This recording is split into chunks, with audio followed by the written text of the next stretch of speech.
আমরা যে হজে যাচ্ছি এটা আমাদের দীর্ঘদিনের স্বপ্ন, এটা আমাদের অনেক দিনের স্বপ্ন যে আমরা হজে যাব। এই স্বপ্নটাকে আপনি একটা ভালো নিয়তে রূপ দেন, নিয়তটাকে সহি করতে হবে। বুখারী শরীফের প্রথম হাদিস ইন্নামাল আমালু বিন্নিয়া। আপনার নিয়ত যদি এরকম হয় যে ওখানে যে আপনি গোল্ড কিনবেন, গহনা কিনবেন, অলংকার কিনবেন, হাদিয়া কিনবেন, গিফট কিনবেন, একসাথে আপনি হজ করবেন, তাহলে একটু ভেজাল হয়ে গেল। সম্পূর্ণ আল্লাহর উদ্দেশ্যে একেবারে খালেজভাবে আল্লাহর সন্তুষ্টির জন্য আপনি হজে যাচ্ছেন, এই নিয়তটা করবেন। এই নিয়তই করেছিলেন ইব্রাহিম আলাইহিস সালাম। ইন্নী ওয়াজ্জাহাতু ওয়াজহিয়া লিল্লাযী ফাতারাস সামাওয়াতি ওয়াল আরদ হানিফা ওয়া মা আনা মিনাল মুশরিকিন। এই নিয়তটা পাকাপোক্ত করতে হবে যে আমি আমার পুরো বডি, আমার থিঙ্কিং, আমার চিন্তা ভাবনা, আমার চাওয়া পাওয়া সব ফাতারাস সামাওয়াতি ওয়াল আরদ, আসমান জমিনের যিনি মালিক, আমি তার নিয়তে তার খুশির জন্য হজে যাচ্ছি। ওমা আনা মিনাল মুশরিকিন, আমার দ্বারা আর কোনো দিন শিরকিয়াতের কোনো কাজ হবে না, আমি কোনো দিন শিরকের সঙ্গে নিজেকে জড়ায় ফেলবো না। এরকম একটা নিয়ত আমরা করতে পারি তো ইনশাআল্লাহ? ইনশাআল্লাহ, ঠিক আছে তো? তাহলে আমরা সহি নিয়তের সিদ্ধান্ত নিলাম। আপনারা যখন যাবেন এই মক্কা মদিনায়, সাফা মারোয়া, মিনা, মুজদালেফায়, এইখানে গেলে আমাদের সামনে সবচেয়ে যেটা স্মৃতি বিজড়িত জায়গা সেটা হলো ইব্রাহিমের পদচিহ্ন এখানে আছে, যেটাকে মাকামে ইব্রাহিম বলা হয়। এখানে ইসমাইলের পায়ের আঘাতের ফসল জমজম কূপ আপনি দেখতে পাবেন। এখানে হাজেরার দৌড়াদৌড়ি করার স্মৃতিচিহ্ন সাফা মারোয়া আপনি দেখতে পারবেন। এই স্মৃতিগুলো দেখলেই মানুষ আবেগ আপ্লুত হয়ে যায়, অনেক আবেগ কাজ করে এখানে। আপনি যখন প্রথম আল্লাহর ঘরের দিকে তাকাবেন আপনার হৃদয়টা তোলপাড় হবে। আপনি আল্লাহর ঘরের দিকে তাকায় আছেন, মানে আল্লাহর দিকে তাকায় আছেন, এরকম মনে হবে। এরকম ঘরের দিকে তাকায় আপনি আপনার জীবনের যত চাওয়া পাওয়া আছে আপনি আল্লাহর কাছে চাইবেন, আপনি আল্লাহর কাছে দোয়া করবেন। প্রথম তাকানোটাই আপনার জন্য একটা বিশাল নিয়ামতের বিষয়। আমরা দোয়া করি আল্লাহ আপনাদেরকে সুস্থতার সাথে আল্লাহর ঘর তওয়াফ করার তৌফিক দান করুন। আমরা দোয়া করি আল্লাহ তাআলা আপনাদেরকে সুস্থতার সাথে পুরো হজ সম্পাদন করে আবার এই দেশে ফিরে আসার তৌফিক দান করুন। আমরা দোয়া করি আল্লাহ তাআলা আপনাদেরকে হজে মাবরুর, মকবুল হজ করার তৌফিক দান করুন। এই যে স্মৃতি বিজড়িত জায়গায় আপনারা যাচ্ছেন, আমি আপনাদেরকে 1 নম্বর নিয়তের পরামর্শ দিয়েছি। 2 নম্বর এই স্মৃতিগুলোকে স্মরণ করার জন্য আমি আপনাদেরকে আরেকটা পরামর্শ দিতে চাই, সেটা হলো এই ইব্রাহিমের স্মৃতি বিজড়িত এই জায়গায় আপনি যাচ্ছেন। এই ইব্রাহিমকে আল্লাহ তাআলা বলেছিলেন ইজ ক্বালা লাহু রব্বুহু আসলিম, যখন তার রব তাকে বলেছিল তুমি কি আমার নিয়ম বিধান হুকুমের কাছে আত্মসমর্পণ করছো, ইব্রাহিম বলেছিলেন আসলামতু লিরব্বিল আলামিন। আসমান এবং জমিনের মালিকের যে বিধান, যে হুকুম, যে আইন, এই কিতাব বিধানের কাছে আমি ইব্রাহিম আত্মসমর্পণ করলাম। আজকে আপনারা যারা হজে যাচ্ছেন, আপনি আমি সবাই কি এই বিধানের কাছে আত্মসমর্পণ করতে রাজি আছি ইনশাআল্লাহ? আল্লাহর বিধানের কাছে আত্মসমর্পণ করতে রাজি আছি আমরা? আল্লাহর বিধানের কাছে আত্মসমর্পণ করতে চাইলে ইব্রাহিম যেরকম পরীক্ষার মুখোমুখি হয়েছিলেন, আমাদের জীবনেও এরকম পরীক্ষা আসতে পারে। আমরা সেই পরীক্ষায় পাশ করতে পারবো তো ইনশাআল্লাহ? ওয়া ইযবি তালা ইব্রাহিম রাব্বুহু বিকালিমাতিন, আল্লাহ তাআলা ইব্রাহিমকে পৃথিবীর জাতির পিতা মিল্লাতে ইব্রাহিম বানাবার জন্য তাকে যতগুলো পরীক্ষা করেছিলেন ফা আতাম্মাহুন্না, ইব্রাহিম 100 গোল্ডেন জিপিএ 5 পেয়ে 100তে 100 নম্বর পেয়ে পাশ করেছে। সুবহানাল্লাহ। এই পরীক্ষাগুলোতে পাশ করার পরে ইব্রাহিমকে আল্লাহ তাআলা বললেন ইন্নী জাইলুকা লিন-নাসি ইমামা, এখন আমি আপনাকে পৃথিবীর ইমাম বানাতে চাই। ক্বালা ওয়া মিন যুররিয়াতি, ইব্রাহিম বললেন রব্বুল আলামিন আপনি আমাকে পৃথিবীর ইমাম বানাতে চান, আমার পরের প্রজন্ম, তার পরের প্রজন্ম, তার পরের প্রজন্ম, 2025 সালে গাজীপুর থেকে যারা হজে যাবে তাদের জন্য কি তোমার এই ঘোষণা? আল্লাহ তাআলা বললেন লা ইয়ানালু আহাদিজ জালিমিন, যুগে যুগে যারা আমার এই বিধানের কাছে আত্মসমর্পণ করবে তাদেরকেই আমি পৃথিবীর নেতৃত্ব দেব, আর যারা জালেম হবে, আমার এই বিধান থেকে দূরে সরে যাবে, তাদের সাথে আমার এই ওয়াদা নাই। তাহলে আমরা ইব্রাহিম যে আইডিওলজিতে, যে লক্ষ্য উদ্দেশ্য নিয়ে আল্লাহর বিধান প্রতিষ্ঠার জন্য ভূমিকা রেখেছিলেন, আমরা পারবো তো ইনশাআল্লাহ? আমরা জালেমদের অন্তর্ভুক্ত হব না, সম্মানিত ভাইয়েরা, ইব্রাহিম আলাইহিস সালাম এই কাজ করতে যেয়ে আগুনের কুণ্ডুলিতে জাম করেছিলেন। কি করেছিলেন না? আগুনের কুণ্ডুলিতে জাম করতে পারাটা আপনার আমার জীবনে নমরুদের সেই আগুনের কুণ্ডুলি আসবে না। আমরা সেই আগুনের কুণ্ডুলিতে হয়তো জাম করা লাগবে না, কিন্তু এই যে আপনি হজে যাচ্ছেন, আপনার খাবারের কষ্ট হইতে পারে, থাকার কষ্ট হইতে পারে, আপনার একটু নানান ধরনের সমস্যা হইতে পারে। হজ থেকে ফিরে আসার পরে বাকি জীবন আল্লাহর বিধানের উপর টিকে থাকতে হলে অনেক বাধা বিপত্তি জুলুম আপনার উপরে কষ্ট আসতে পারে। এইটা মেনে নেওয়ার নামেই হচ্ছে আগুনের কুণ্ডুলিতে জাম করা। আমরা পারবো তো ইনশাআল্লাহ? 2 নম্বর দেখেন, ইব্রাহিম আলাইহিস সালাম তার পরিবারকে আল্লাহর জন্য কোরবানি করে দিয়েছিলেন, ওয়াকফ করে দিয়েছিলেন। একটা পর্যায়ে হাজেরাকে এবং ইসমাইলকে এই কাবা ঘরের পাশে রেখে আসছিলেন মরুভূমিতে রেখে এসে পাশে এক জায়গায় দাঁড়িয়ে বললেন, রব্বানা ইন্নী আসকানতু মিন যুররিয়াতি গায়রা জি জারইন ইনদা বাইতিকাল মুহাররম। রব্বুল আলামিন তোমার পবিত্র ঘরের পাশে গায়রা জি জারইন, যেখানে কোনো ধরনের গাছগাছালি নাই, কোনো বন নাই, জঙ্গল নাই, পানি নাই, কিচ্ছু নাই, একটা মরুভূমির উপরে সামান্য কিছু পানি দিয়ে আমার সন্তান আর পরিবারকে রেখে গেলাম। চোখের আড়াল হয়ে একটি জায়গায় যে আল্লাহর দরবারে হাত তুললেন। একটা পর্যায়ে যে বললেন, রব্বানা লিউকিমুস সালাত। রব্বুল আলামিন, আমার এই সন্তান পরিবারকে রেখে গেলাম, তুমি বলেছো রেখে গেলাম, কিন্তু আমার এই পরিবারের ছেলে সন্তান যারা প্রজন্ম হবে তারা যেন নামাজি হয়। লিউকিমুস সালাত। আমাদের পরিবারগুলো এরকম করার পরিকল্পনা আমাদেরকে নিতে হবে। যদি আমরা নিতে পারি তাহলে ইব্রাহিমের এই সুন্নাহর সাথে আমাদের জীবনটা মিলিয়ে যাবে। আমরা এরকম একটা পরিবার তৈরি করতে পারবো তো ইনশাআল্লাহ? ইসমাইলের মতো সন্তান আমাদেরকে হওয়া লাগবে, হাজেরার মতো আমাদেরকে স্ত্রী মা হইতে হবে, ইব্রাহিমের মতো আমাদেরকে বাবা হওয়ার পরিকল্পনা করতে হবে। এরপরেই একটি জায়গাতে যে এই ইসমাইল যখন একটা পর্যায়ে পৌঁছে গেল, আল্লাহ তাআলা তাকে বললেন, তুমি তাকে কোরবানি করো। সন্তানকে এসে বললেন, ইন্নী আরাফিল মানাম আন্নী আযবাহুকা, আমি আজকে স্বপ্নে দেখেছি তোমাকে আমি জবাই করছি, তোমার পরিকল্পনাটা কি, তুমি কি বলো? একটা পারিবারিক মিটিংয়ে একটি বাবা তার সন্তানকে এই প্রস্তাব দিচ্ছে। দীর্ঘ 3 বছর 5 বছর বাবার সঙ্গে ছেলে দেখাই হয় নাই, মা এবং ছেলেকে এক জায়গায় রেখে আসলেন। ওই পরিবারে 3 বছর পরে যে বলতেছেন যে আমি তোমাকে কোরবানি করতে চাই, আল্লাহ আমাকে বলেছেন তোমার পরিকল্পনা কি?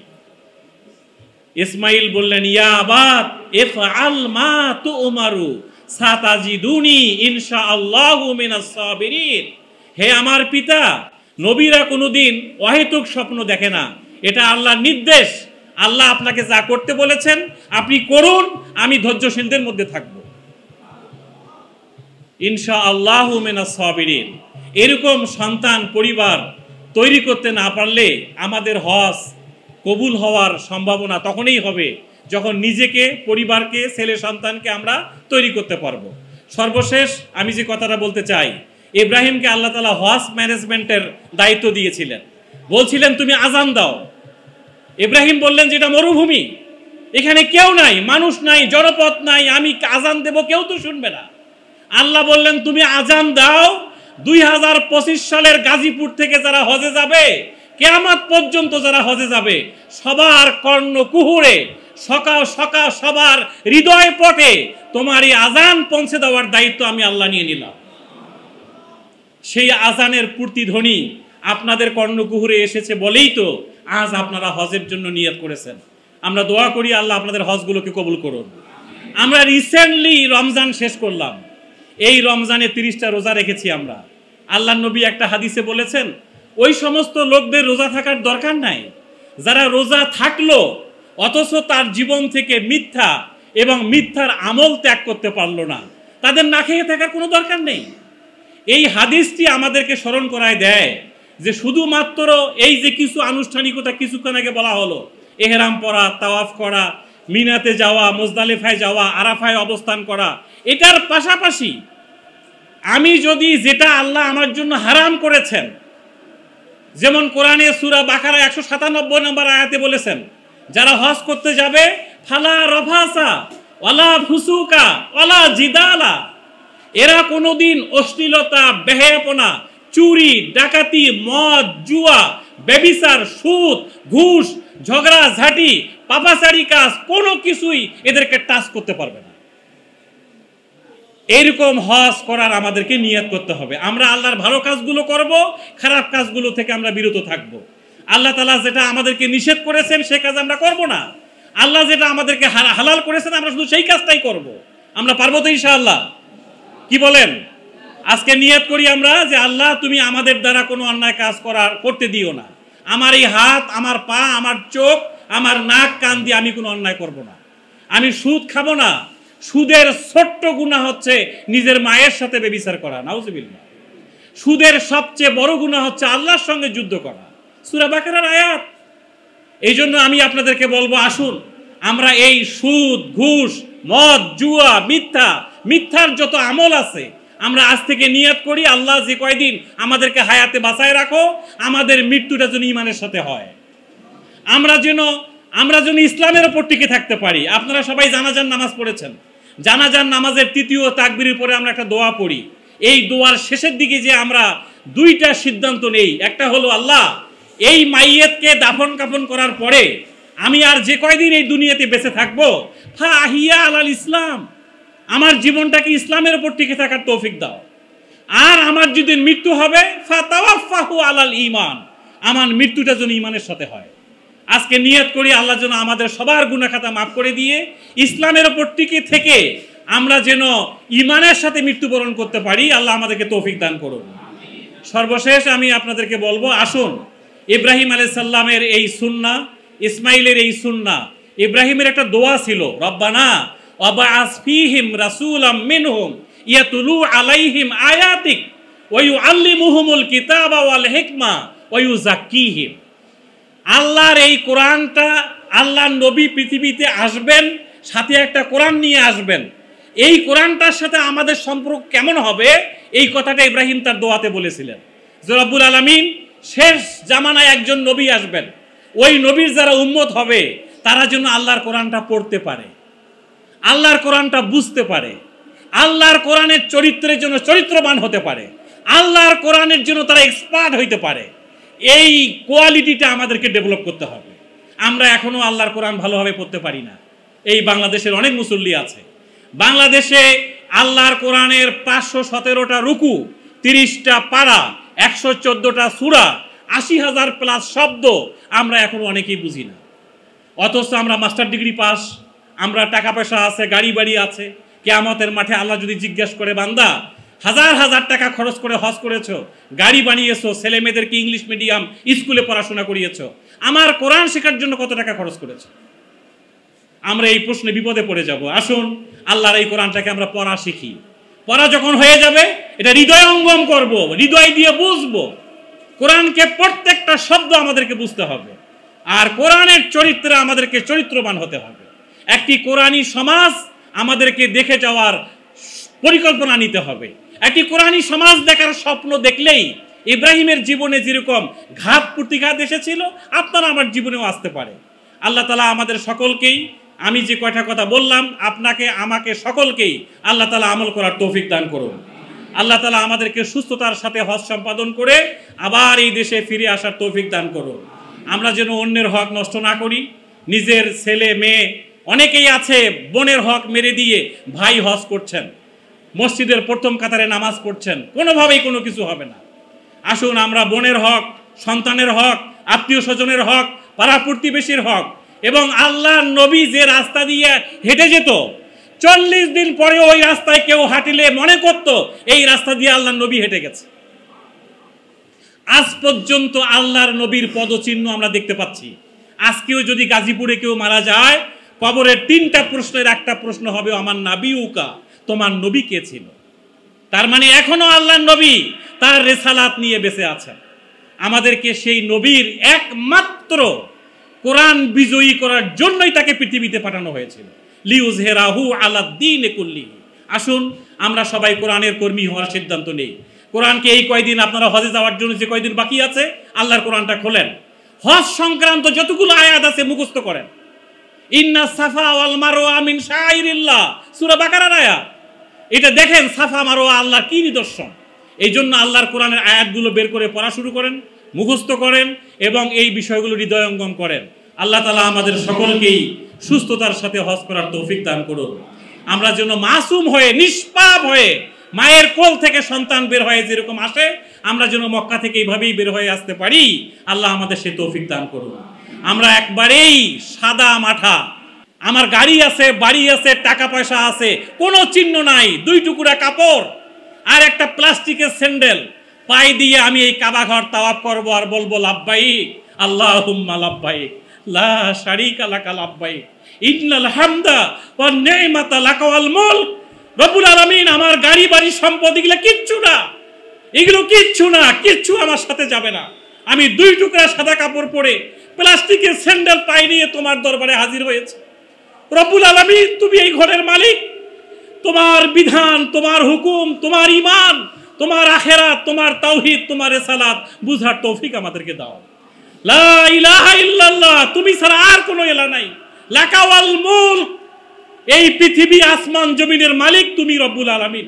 তোমার কাছে আমরা অসহায়, আমার 1000 কোটি টাকা তোমার কাছে কিচ্ছু না।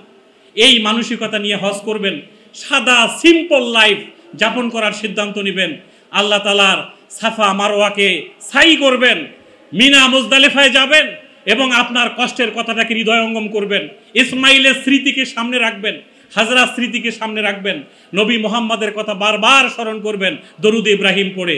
আল্লাহুম্মা সাল্লি আলা মুহাম্মাদ ওয়া আলা আলি মুহাম্মাদ কামা সাল্লাইতা আলা ইব্রাহিম ওয়া আলা আলি ইব্রাহিমা ইন্নাকা হামিদুম মাজিদ। আল্লাহুম্মা বারিক আলা মুহাম্মাদ ওয়া আলা আলি মুহাম্মাদ কামা বারাকতা আলা ইব্রাহিম ওয়া আলা আলি ইব্রাহিমা ইন্নাকা হামিদুম মাজিদ। এই কথাগুলো বুঝে সুন্দরভাবে মকবুল হজ পালন হোক।